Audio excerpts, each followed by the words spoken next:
खबर तर शान मनुम मखलूक में जंहिंजो मिसल नाहे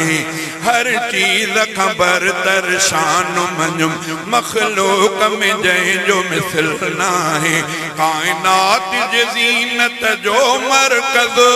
कायनात जे ज़ीनत जो मरकज़ सदा शान उन्हीअ जो गायां थो महबूब मोहम्मद मिठड़े के मां दिल जो दिलबर भायां थो सलवात पढ़ी साईं जे मथां ही दिल जो सहन चमकायां थो महबूब मोहम्मद मिठड़े के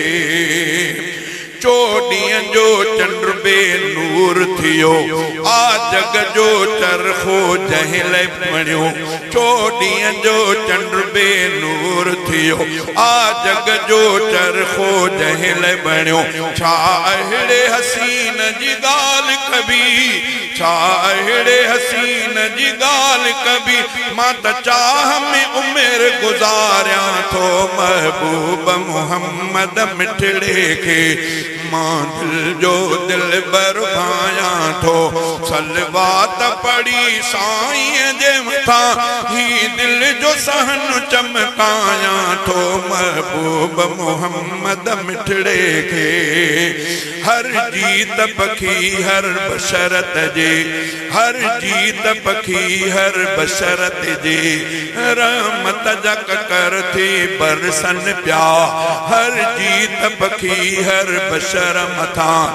रहमत जा ककर थी बरसन प्या हर कहल पिरी रहमत बणियल हर कहल पिरी रहमत बणियल जाॾे नज़र खणी फेरायां थो महबूब मोहम्मद मिठड़े के मां दिल जो दिलबर भायां थो सलवात पढ़ी साईं जे मथां ही दिल जो सहन चमकायां थो महबूब मोहम्मद मिठड़े के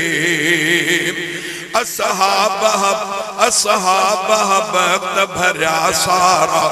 जिन शाम सहर दिलदार ॾिठो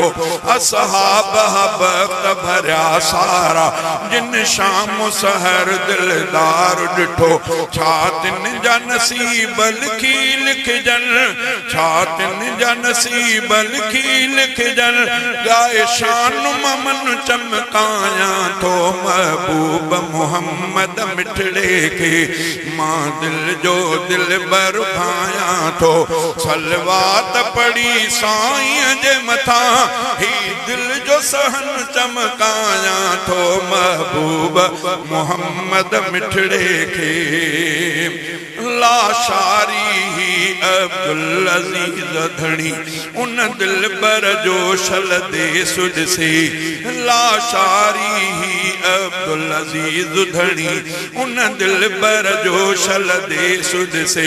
शब रोज उसके थो इन सिक में शब रोज उसके थो इन सिक में तॾहिं शेर मिस कवर जाया थो महबूब मोहम्मद मिठड़े के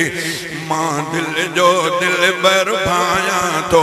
सलवात पढ़ी साईं जे मथां ही दिल जो सहन चमकायां थो महबूब मोहम्मद मिठड़े के